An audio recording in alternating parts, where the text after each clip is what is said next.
Yes, a very good afternoon to all of you. First, we will take your attendance.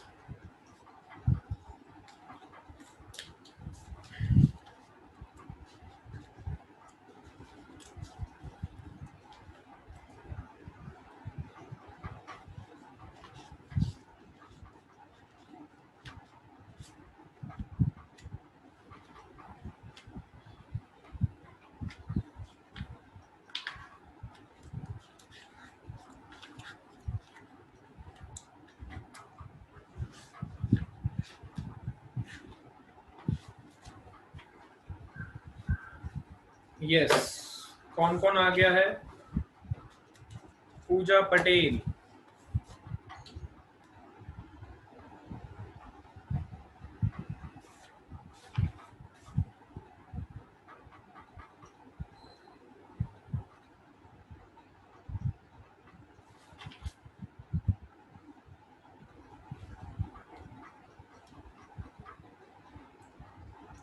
पूजा पटेल, प्रियांशी, मैत्री शाह, भवसर विश्वा,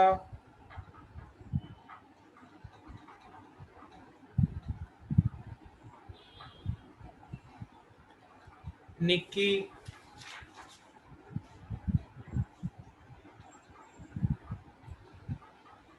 ऋत्विक भूटानी, Khushi Singh,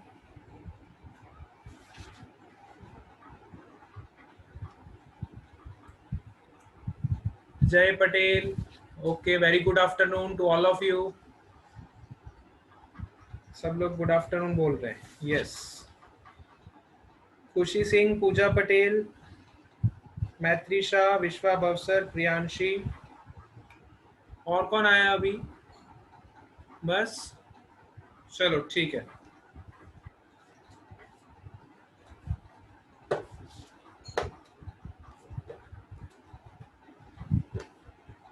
Yes, a very good afternoon to all of you once again. Let's begin the class. Patel Maitri has not joined. Khushi Singh, Maitri Shah, Pooja Patel, Priyanshi, Vishwa, Nikki Sharma. Okay, चलो ठीक है. So, 1 बज गया ना, class start कर देते हम. अब देख लेंगे, जो आएगा उसकी अटेंडेंस आ जाएगी. जो भी नया ऐड होगा अपनी अटेंडेंस दे देना. ठीक है. यस, जो भी ऐड होगा अपनी अटेंडेंस देते जाना. Shreya is also present.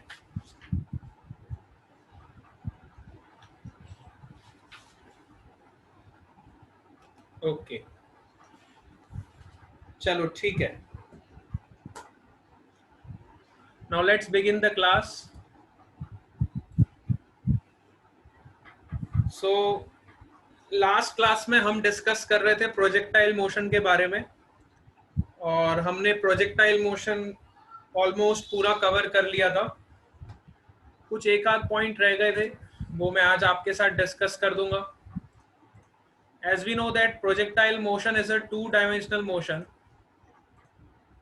Projectile motion is a 2D motion. We all know that very well. And in a 2D motion, we will apply the equation of motion in both the directions. Neil Patel has also joined. In a 2D motion, we will apply the equation in both the directions.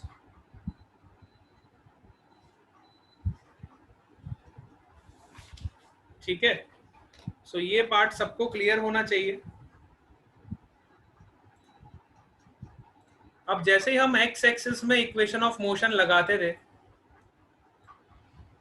This is our X axis and this is our Y axis. जब हम X axis में equation of motion लगाते थे, पटेल मैत्री has also joined. Okay, चलो. सो दो access हमारे पास होती थी प्रोजेक्टाइल मोशन में. One is your X axis and another is your Y axis. और जब भी हम किसी ऑब्जेक्ट को प्रोजेक्ट करते थे सो हम दोनों इक्वेशंस, दोनों डायरेक्शन में इक्वेशन ऑफ मोशन लगाते थे, है ना। हम एक्स डायरेक्शन में भी लगाते थे इक्वेशन ऑफ मोशन और वाई डायरेक्शन में भी इक्वेशन ऑफ मोशन लगाते थे। ठीक है, ये पार्ट सबको क्लियर हो गया। नेली पटेल हैज आल्सो ज्वाइन। सो इस तरह के मोशन को प्रोजेक्टाइल मोशन बोलते हैं। आज हम निकालेंगे equation of trajectory of this projectile motion. Today we will find the equation of trajectory of projectile motion.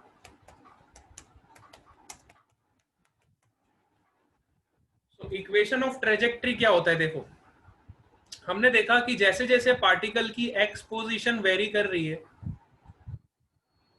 वैसे वैसे पार्टिकल का वाई पोजीशन भी वेरी कर रहा है।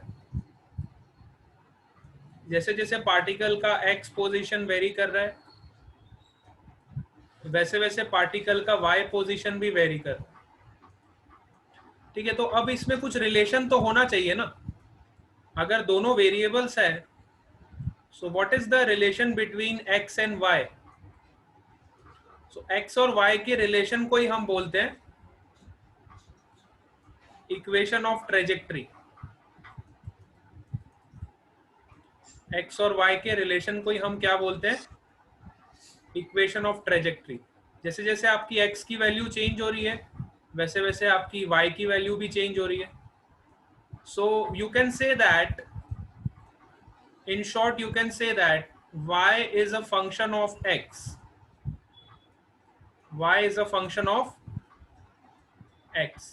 मतलब y की जो वैल्यू है वो x पे डिपेंड कर रही है ना। y की वैल्यू किस पे डिपेंड कर रही है? x पे डिपेंड कर रही है।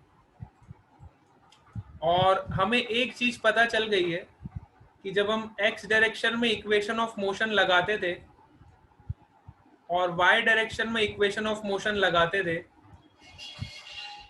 सो हमें एक चीज ये पता चल गई है कि x डायरेक्शन में इक्वेशन ऑफ मोशन हमारी क्या होती है? एस एक्स इक्वल टू, अब ये सबको पता होगा ना, बेसिक चीज है, वापस से रिपीटिशन ही एक तरह का। S x equal to u x into T plus half a t square. And we know that acceleration in x direction is zero. So ये वाला टर्म हमारा कैंसिल हो जाता था और हमें डिस्प्लेसमेंट क्या मिलता था? You x into T.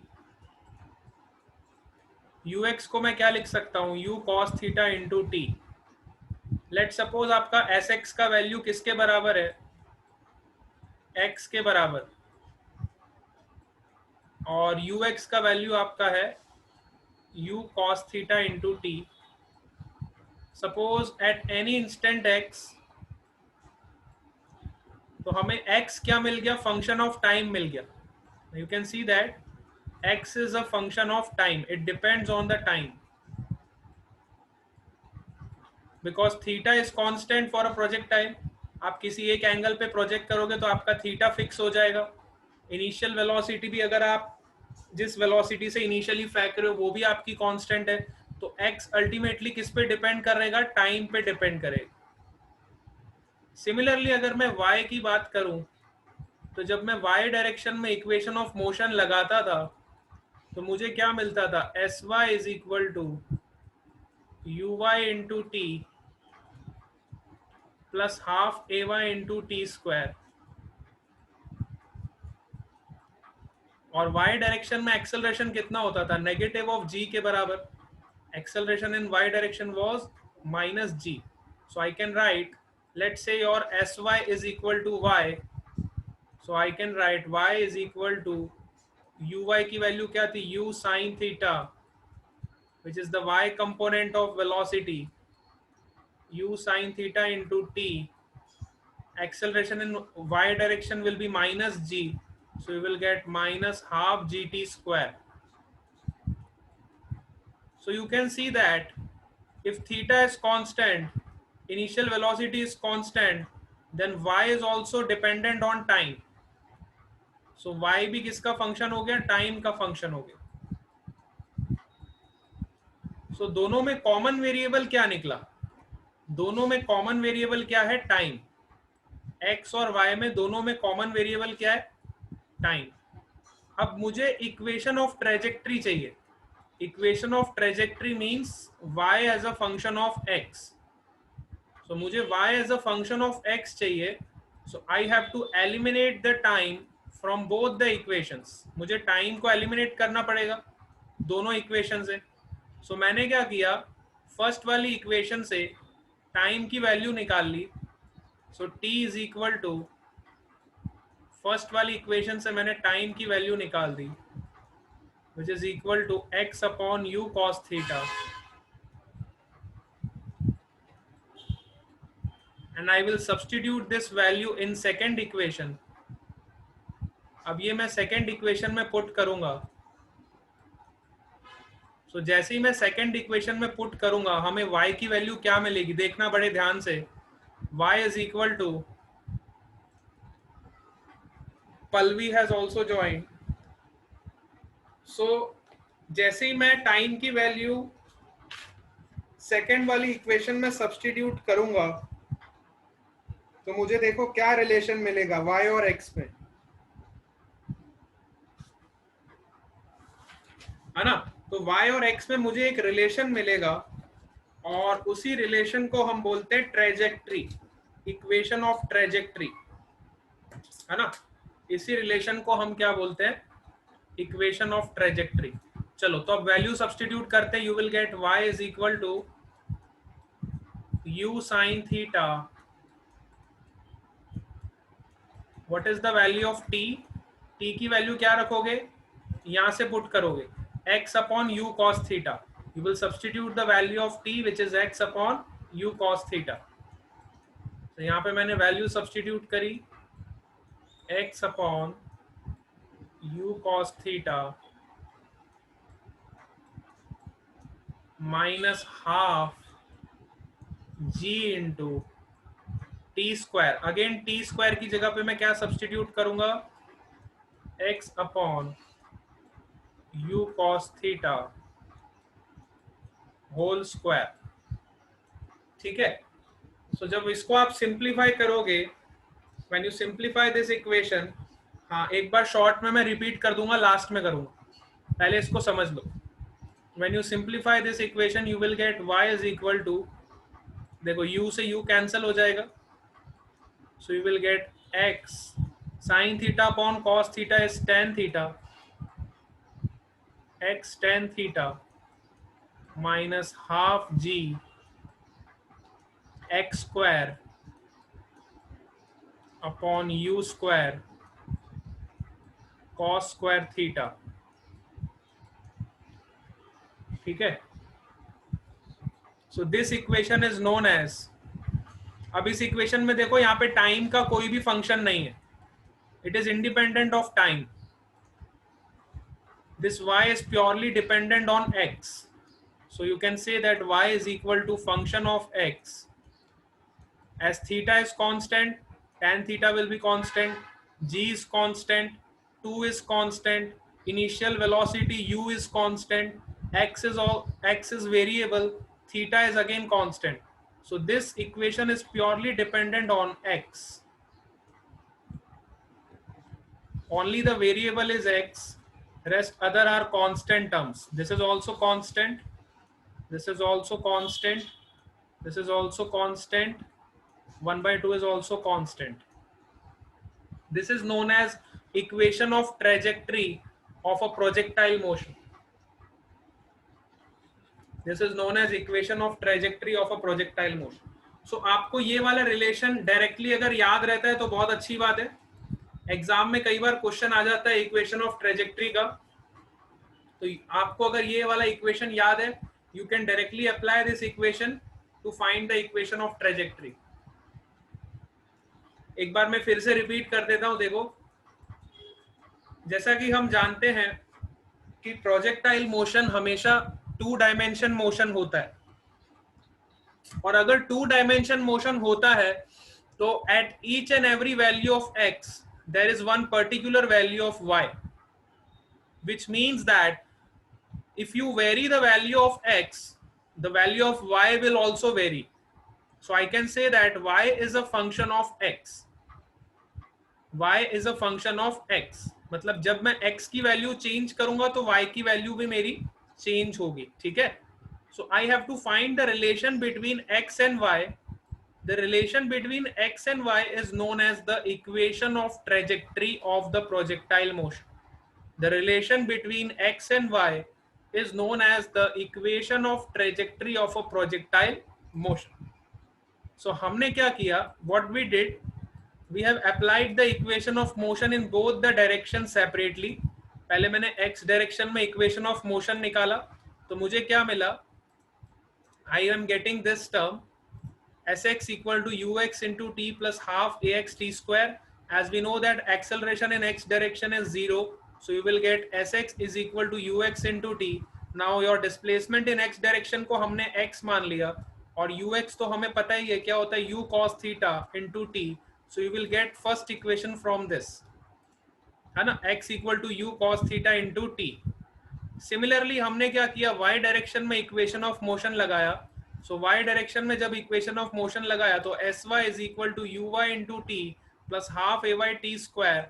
I have substituted the value of y component of velocity, which is u sin theta into t, as acceleration in y direction is in downward direction, so I have written minus g, so you will get minus half gt square. जैसे ही हमने substitute किया तो हमें y as a function of t मिल गया, है ना, y as a function of t मिल गया. देखो y की वैल्यू किस पे डिपेंड कर रही है, टाइम पे डिपेंड कर रही है. सो दोनों में कॉमन चीज क्या निकली, x भी आपका टाइम पे डिपेंड कर रहा है और y भी आपका टाइम पे डिपेंड कर रहा है. तो हमने क्या किया, दोनों इक्वेशन में से टाइम को एलिमिनेट कर दिया. सो टाइम को एलिमिनेट करने के लिए व्हाट वी डिड, हमने टाइम का वैल्यू यहाँ से निकाल लिया फर्स्ट इक्वेशन से, which is x upon u cos theta, और इसको सेकेंड इक्वेशन में सब्स्टिट्यूट कर दिया. जैसे ही मैंने सब्स्टिट्यूट किया, सो you will get this relation y is equal to x tan theta minus gx square upon 2u square cos square theta. This result is very important. If you keep it in mind, then it will be easy to solve the problems of the trajectory of projectile. ठीक है, this equation is very important. जल्दी से equation बोलोगे सब लोग. y is equal to x tan theta minus gx square upon 2u square cos square theta. This is the equation of trajectory. All of you got this?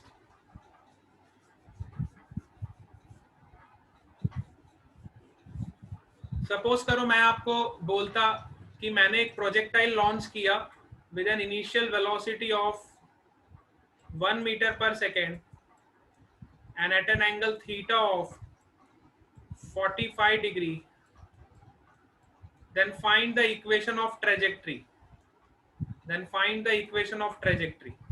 Suppose this information is given to you. हाँ, trajectory क्या होता है? Trajectory is the path followed by the body.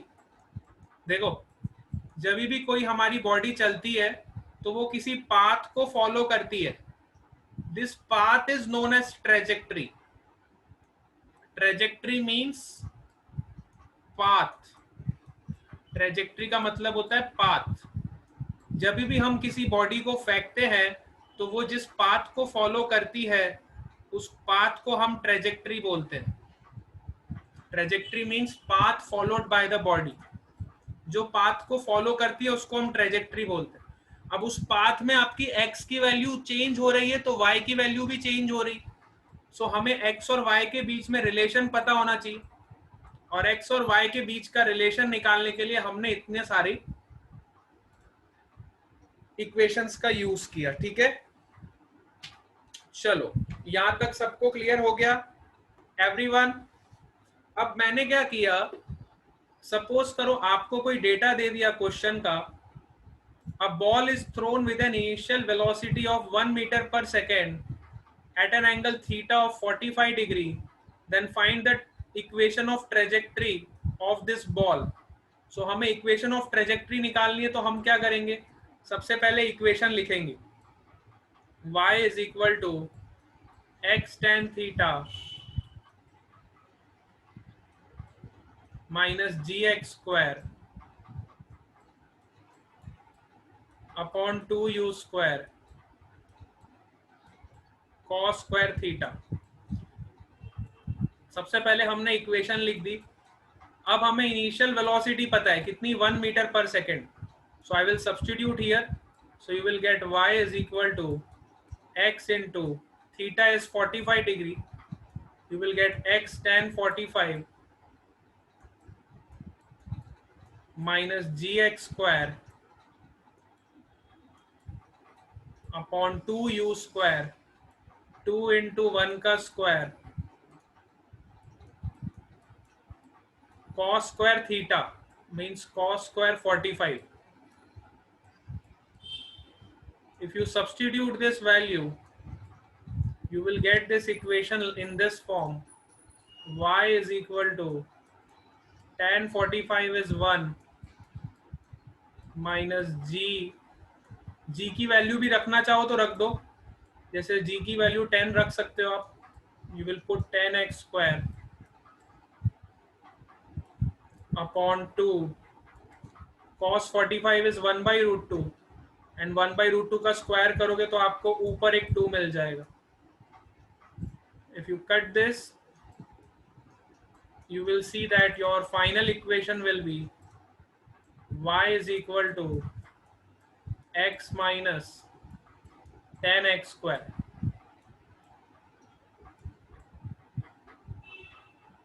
This will be your answer, which is the equation of a projectile motion. This is the equation of a projectile motion. ठीक है.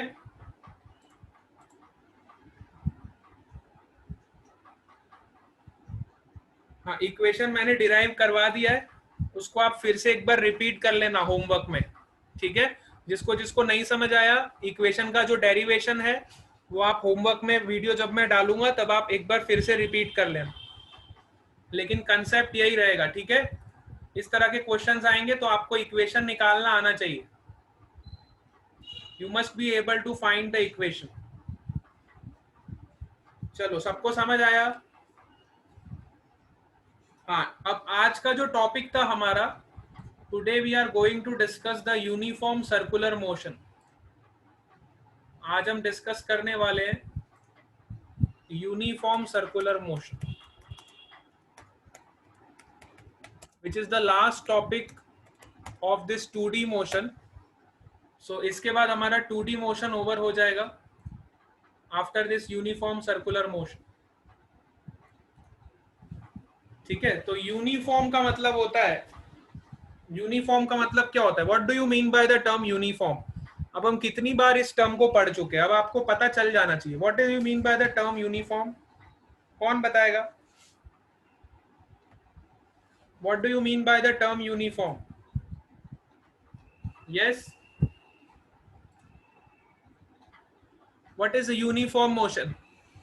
कितनी बार हमने पढ़ा है बताओ? बहुत डिटेल में, हम बहुत डीपली पढ़ चुके हैं अब ये सब चीजें. What do you mean by uniform motion?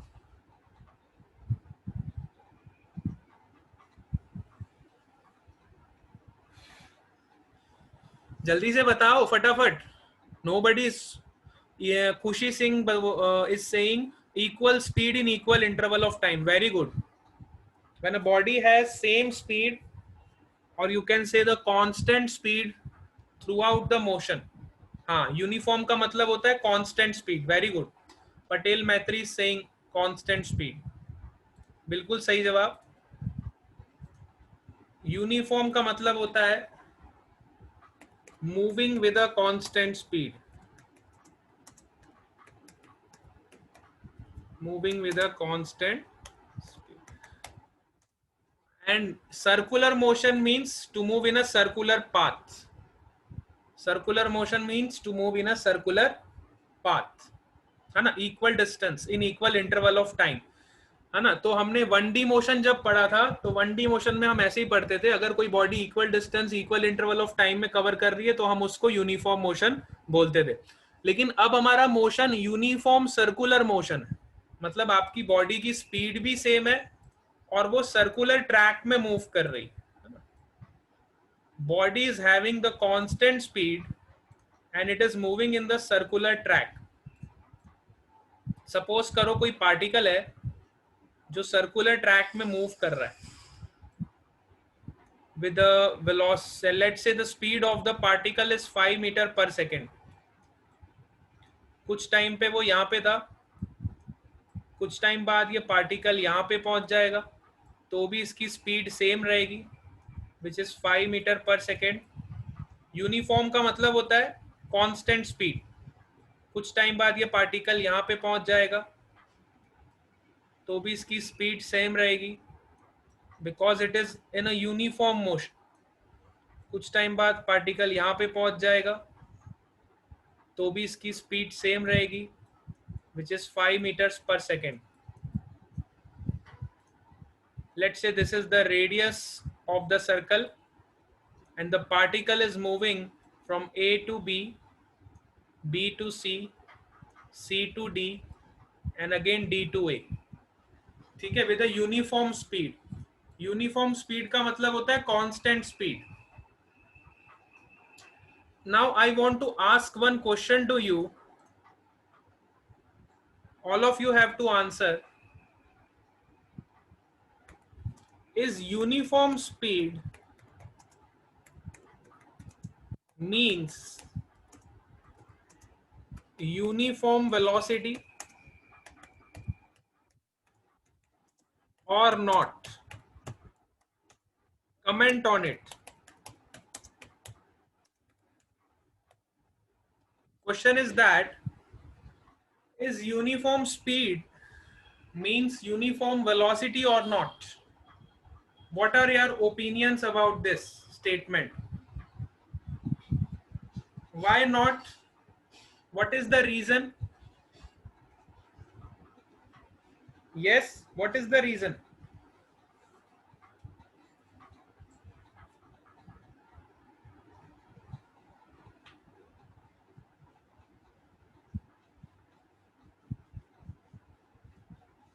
हाँ, direction may be changed. Very good. Vishwa is very correct. Palvi Sharma is also correct. है ना? Very good. ऋत्विक बुटानी, सबको इतना पता चल गया अब कि यहाँ पे मोशन में at each and every point the direction of motion is changing. So I can say that throughout the motion speed is constant but velocity is not constant.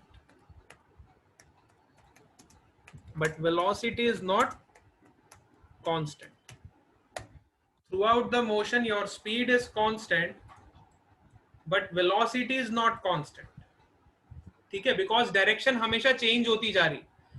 जब मैं ए पॉइंट पे था तो direction of velocity left side थी, तो इसको मैं क्या लिखूंगा, -5i cap. In vector form you can write like this, -5i cap. This is your velocity at A point. What is the velocity at B point? At B point your velocity is -5j cap.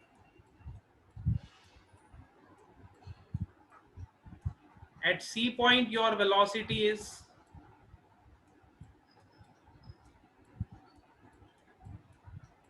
+5i cap. At D point your velocity is +5j cap. So you can see that although the speed is same at each of these points but direction is different, so we can say that speed is constant but velocity is not constant. This is the most important point while you are analyzing the uniform circular motion. In uniform circular motion, our speed is constant, but velocity is not constant. So I can also say that VA vector is not equal to VB vector, which is not equal to VC vector, which is not equal to VD vector. But on the other hand, I can say that mod of VA vector, which is equal to mod of VB vector, which is equal to mod of VC vector, which is equal to mod of VD vector. This is the difference between the velocity and speed. This is the difference between the velocity and speed. This is the concept which you must remember while we are dealing with uniform circular motion. This is the most important part. अगर आपको इतनी बात समझ आती है तो हम आगे चलते हैं. Let's move on to the next part of this uniform circular motion. So अब हमें इतना तो समझ आ गया कि जब भी हम सर्कुलर मोशन करते हैं तो हमारी स्पीड कांस्टेंट रहती है बट वेलोसिटी चेंज होती. Speed is always constant but velocity is always changing. So suppose करो कोई पार्टिकल मूव कर रहा है ना. A particle is moving from this point P to this point P dash, है ना. यहां से यहाँ कोई पार्टिकल मूव कर रहा है. Let's say this is the centre of the circle. So this is your initial position vector. This is your final position vector.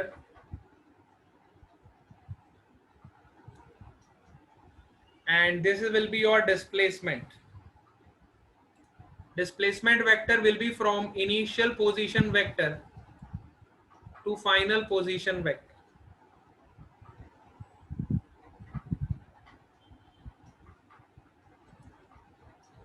This will be your displacement vector.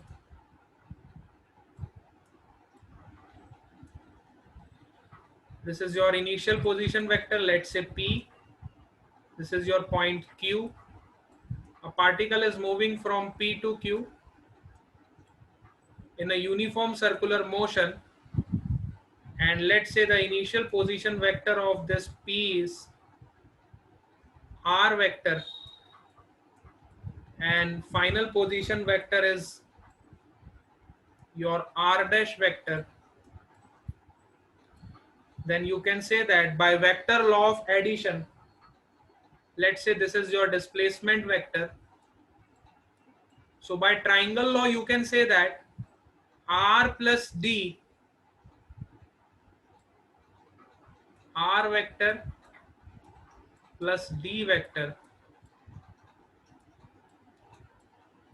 which is equal to R dash vector. So you can find D vector from here, which is equal to R dash vector minus R vector. You can also write this as a delta R vector. This is also known as delta R vector, which is change in R, or you can say the change in position. Change in position is denoted by delta. Okay, this is also known as your displacement vector. So suppose करो particle ने ये angle cover किया. Let's say the angle moved by this particle is delta theta. Let's say the angle covered by the particle from P to Q is delta theta.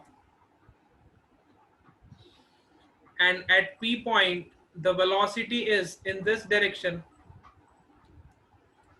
Let's say this velocity is Vp. Velocity at point P is denoted by Vp. This is the velocity at point Q. which is denoted by VQ.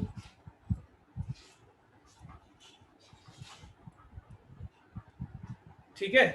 सो अभी तक हमारा motion कैसा होता था? Linear motion होता था. अभी तक हम जो 1D मोशन पढ़ते थे उसमें लीनियर मोशन पढ़ते थे. फिर हमने 2D मोशन पढ़ा, तो 2D में हमारा पाथ कैसा भी होता था, है ना. 2D में हम कैसे भी मूव करते थे. 2D में हम आर्बिट्रेरीली ऐसे भी मूव करते थे. 2D में हम प्रोजेक्टाइल वाले मोशन में ऐसे भी मूव करते थे. अब हम 2D मोशन का एक और पार्ट पढ़ने जा रहे हैं जिसको हम बोलते हैं सर्कुलर मोशन. ठीक है. 2D में अलग अलग पॉसिबिलिटीज होती हैं. This is the arbitrary motion in 2D. This is the projectile motion in 2D. And now we are going to study the circular motion in 2D. So 2D में कई तरह के motions आपके possible होते हैं. And one of the famous, one of the most popular 2D motion is your uniform circular motion. This is one of the most popular 2D motion. All of you are getting this? यहाँ तक सबको समझ आया?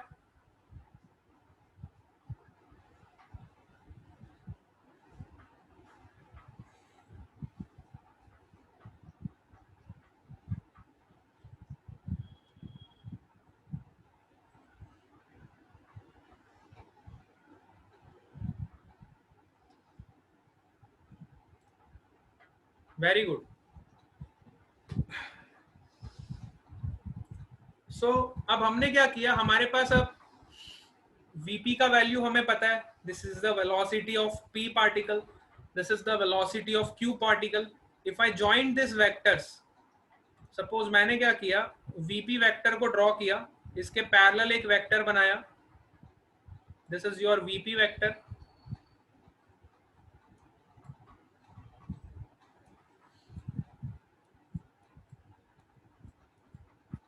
और इसके parallel एक vector बनाया, इस वेक्टर के पैरेलल एक वेक्टर बनाया. ये वाला वेक्टर जो आप देख रहे हो विच इज VQ वेक्टर, इसके भी पैरेलल एक वेक्टर बनाया और उसको ज्वाइन कर दिया. This is your VQ vector.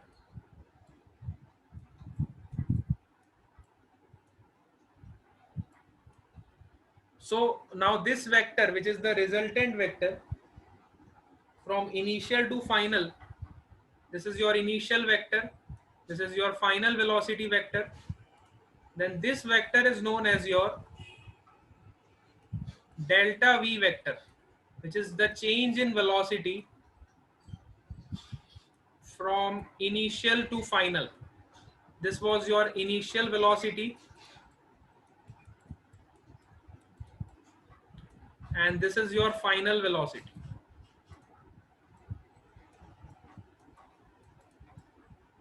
So change in velocity will be delta V vector.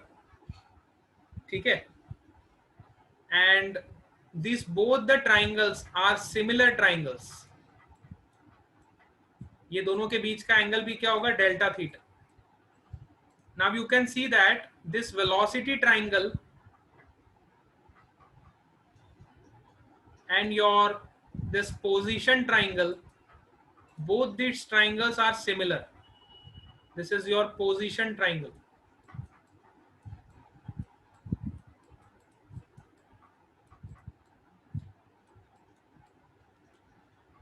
है ना. अब मैंने क्या किया, डेल्टा थीटा को और छोटा कर दिया. सपोज करो मैंने डेल्टा थीटा को और छोटा कर दिया, तो मेरा मोशन कुछ इस तरह का हो जाएगा. I am drawing the circle again. Suppose करो मैंने डेल्टा थीटा को और रिड्यूस कर दिया. My particle is moving from this point to this point. Let's say this is your point P. अब मैंने क्या किया, डेल्टा थीटा को बहुत छोटा कर दिया. अब छोटा किया तो कितना छोटा किया? Let's say this will be your point P and this will be your point Q. इतना छोटा कर.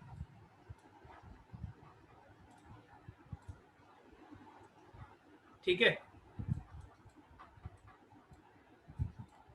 सो वापस सेम कहानी. ये सेंटर हो गया आपका. सेंटर से ये वाला वेक्टर आपका इनिशियल वेक्टर,